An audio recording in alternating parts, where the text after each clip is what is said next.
인격에 취합니다.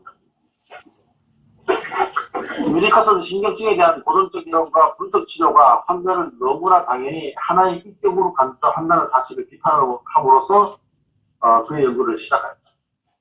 위니커스는 프로이트가 자기를 셀프로 분열된 것으로 전제하고 자아를 하나의 통합된 구조로 전제했다는 사실을 지적했다. 위니커스는 프로이트의 이러한 전제 때문에 중요한 두 가지 사실이 반가되었다고 주장한다. 첫째, 정신병 환자나 타인들과 피상적으로 접촉하는 환자들은 인격을 가지고 있지 않으며, 둘째, 분석 상황의 특징은 인격이 어떻게 출현하는지를 직접적으로 보여준다.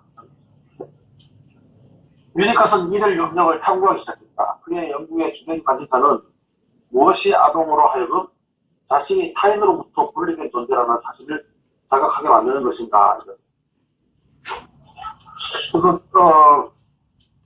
위니커스의 이론에서 이제 어머니의 역할이 거의 뭐 대부분을 차지한다고 볼 수 있을 만큼 이 책에는 그렇게 나왔어요. 가장 중요하게 모자 간의 관계로 아주 독특하게 그분을 가지고 전체 어떤 우리의 사람들의 정신활동 전체를 이런 포커스로 모자 간의 두 사람 간의 관계에서의 하나로 기능하다가 이게 분리돼 나오는 과정, 이런 쪽의 얘기를 가지고 우리 사이키 전체를 설명해내고 있다. 이렇게 그래서 아마 모자 간의 관계를 떠나서 위니커스의 이론을 이해하기는 굉장히 어렵지 않을까, 이렇게 될 만큼 굉장히 큰 비중을 두고 있죠. 그래서 그 부분에서 큰 기여를 했어요. 그러니까 그쪽에 너무 지나치다고 얘기할 수 있을지 모르지만 또 한편에서는 지금까지 잘 들여다보지 않던 이 부분에 대해서 아주 깊은 연구를 했기 때문에 그 부분이 다른 많은 학자들에게도 큰 도움을 주었을 것이다. 우리가 이렇게 이해할 수 있겠죠. 그 다음으로 가죠. 그 어머니 역할. 어머니는 아동의 초기 자기가 출현할 수 있도록 다양한 경험을 제공한다.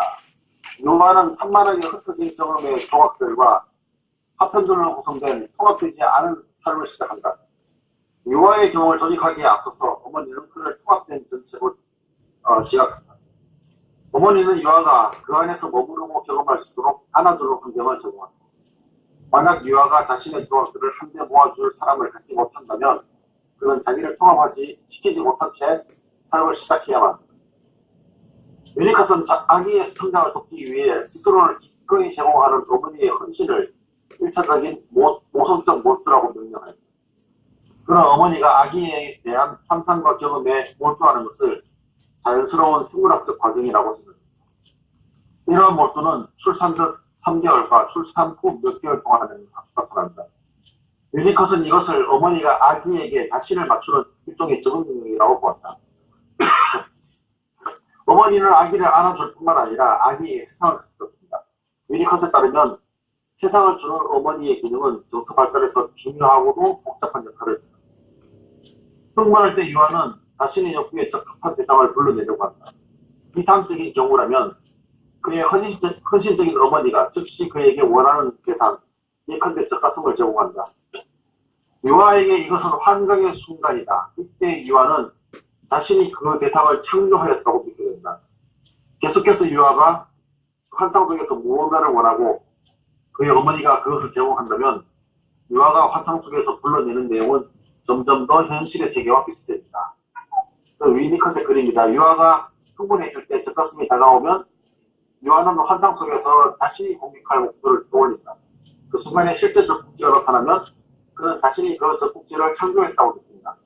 그의 생각들은 현실의 세부 사항들을 보고 느끼고 명심받는 과정 속에서 풍요로워진다. 그는 다시 현실에서 경험한 자료들을 가지고 환상 속에서 무엇인가를 불러낸다. 이러한 방식으로 그는 실제 이용할 수 있는 것을 불러내는 능력을 형성하기 시작한다. 따라서 어머니가 유아의 환상에 적응해 주는 것은 아주 중요하다. 환각의 순간은 유아의 환상과 어머니가 제공하는 것이 일치하는 순간이다. 이때 유아는 자신을 전능한 존재로 모든 창조의 원천으로 경험한다. 위니커스는 이러한 전능성이 견고하고 건강한 자기 발달의 기초라고 말한다.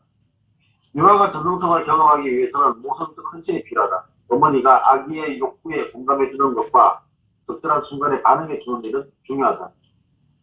유니컷은 유아가 전능하다는 환각을 느끼기 위해서는 누군가가 유아에게 그가 이해할 수 있는 형태로 세계를 가져다 주기 위해 노력해야 한다고 말한다.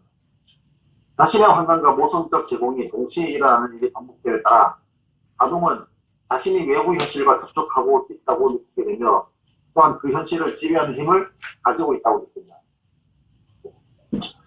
건강한 발달을 위해서는 짧은 시기 동안이지만 완벽한 환경이 필요하다. 아동이 홀로 있을 수 있는 능력을 발달시키는 조건. 위니컷은 어머니가 아이의 요구에 따라 세상을 만들어주는 것뿐만 아니라 아이가 요구를 하지 않거나 욕구를 느끼지 않을 때 유아에게 요구하지 않으면서 함께 있어주는 것이 매우 중요하다고 생각합니다. 이것이 유아로 하여금 아무 필요로 느끼지 않는 완전한 비통합의 상태, 즉 욕구들과 자발적인 몸짓이 거기로부터 나오는 존재의 연속성의 상태를 경험할 수 있다. 이 능력은 안정적인 개인의 자기 발달의 필수적인 요소이다. 유아는 오로지 혼자 있을 때, 즉 누군가가 현존하는 상태에서만 자신의 개인적 삶을 발견한다. 여기에서 홀로 있는 능력이라는 게 the capacity to be alone이라는 개념이에요. 근데 아이가 혼자 있다고 하는 게 아니라 돌보아주는 안전한 대상이 지켜보는 가운데 홀로 있음이에요. 그래서 어머니가 지켜봐 주는 속에서 보호된 상태에서 홀로 있어 본 경험이 있어야 되는데 이 홀로 있는 경험, 그러니까 침해받지 않고 자기 모습대로 있을 수 있는 이런 순간들이 아이들에게 굉장히 중요한데 이것이 주어지지 않으면 아이들이 성장이 안 된다는 얘기죠. 그래서 이게 홀로 있을 수 있는 능력이라는 게 혼자 있다는 얘기가 아니고 누군가가 안전하게 보호해주는 대상과 함께 있다고 하는 개념이라고 하는 것을 우리가 이해를 해야 돼요. 그러니까 같이 있지만 뭔가 아이에게 요구하지 않고 아이가 자연스러운 모습대로 아이의 자기가 가장 편한 상태로 아이가 침해받지 않은 상태로 자기 원하는 모습으로 있을 수 있도록 허용하면서 함께 있는 존재가 필요하다는 얘기죠. 근데 이게 우리 어머니들이 잘 이해하지 못하는 부분인 것 같아요. 아이가 성장하는 과정 속에서 아이가 필요한 것을 어떤 면에서는 아이에게 필요한 것을 제공해 주는 것도 중요하지만 침해하지 않고 아이를 보호한다고 하는 개념이 굉장히 크리티컬한데 그래서 굿 이너프 마더라고 하는 개념을 우리가 좀 폭넓게 이해를 해야 되는데 이 부분은 여러분들 유니카스 우리가 한 학기 공부를 했으니까 여러분들 다 알고 계시는 내용인데 실제 임상에서는 굉장히 중요한 게 함께 있으나 대상을 침해하지 않을 수 있는 것. 이것이 이 모델은 현대정신분석에서 굉장히 중요하게 생각하는 모델이에요.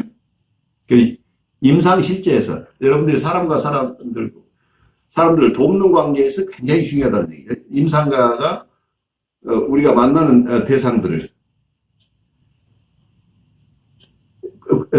적극적으로 도와주려고 하는 자세가 앞서버리면 이 부분이 임핀지먼트가 일어난다는 얘기죠. 특히 프리에더프란 상태에 있는 내담자들을 우리가 지나치게 개입을 하거나 지나친 해석이나 혹은 지나친 이고 오리엔티드 퀘션, 자아중심의 어떤 질문을 이렇게 하게 되면 편안하게 있을 수가 없다는 얘기죠. 그래서 홀로 있을 수 있는 능력이 개발돼야 되는데 the capacity to be alone이라는 것이 없어가지고 치료해 온 많은 분들이 있는데 이 능력을 우리가 개발해 주기 위해서는 우리가 느끼는 여러 역전 이성서들을 컨테인하면서 함께 있어 줄 수 있어야 된다. 그래서 이게 실제로는 굉장히 어려운 얘기예요. 그런데 이 모델이 위니컷이 어머니와 아이의 모델 속에서 잘 연구했던 부분이에요.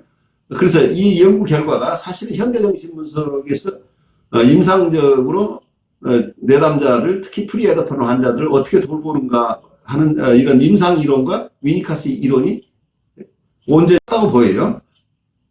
적용을 어디에 했느냐의 차이일 뿐이지 같은 인사이트를 가지고 사람들을 돌본다는 얘기죠.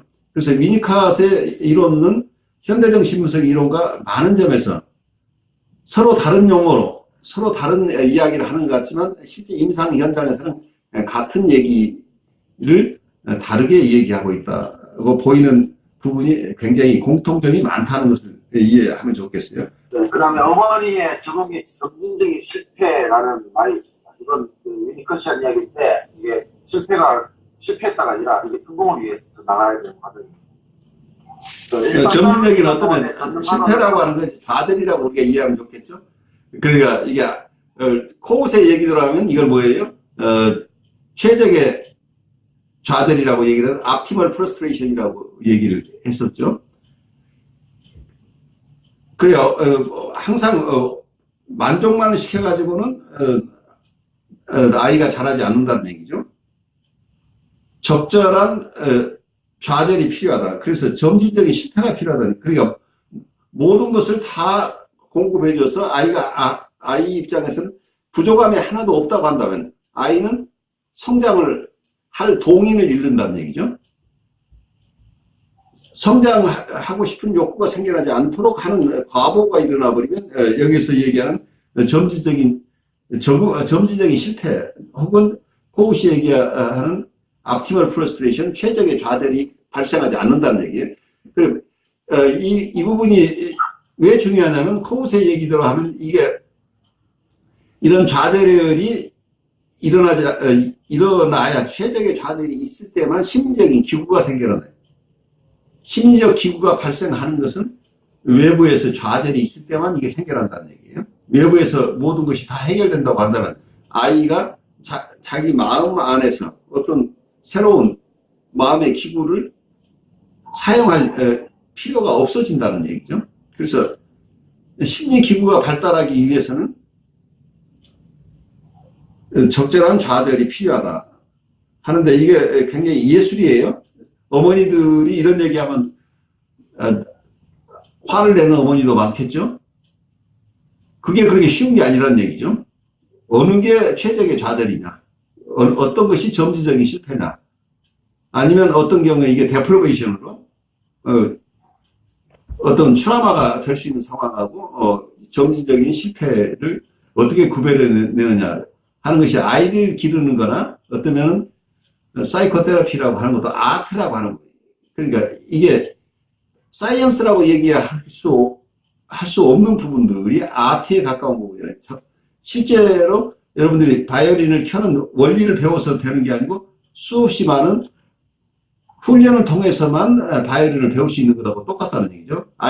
그래서 네, 엄마들이 요즘 아이들은 엄마들이 애를 하나나 둘밖에 낳지 않기 때문에 숙련된 엄마가 될 가능성이 굉장히 적죠. 옛날에는 아이를 여럿 기르다 보면 처음 아이에게서는 좀 실패했던 부분을 두 번째 아이에서는 좀 보완하고 나중에 가서는 아주 숙련된 엄마가 되는데 요즘은 그런 과정들이 없기 때문에 아이를 하나나 둘을 기르면서 본인들이 조금 더 다른 방향에서 아이를 키우는 방법을 개발할 기회가 과거보다 더 줄어졌다 이런 생각이 들어요.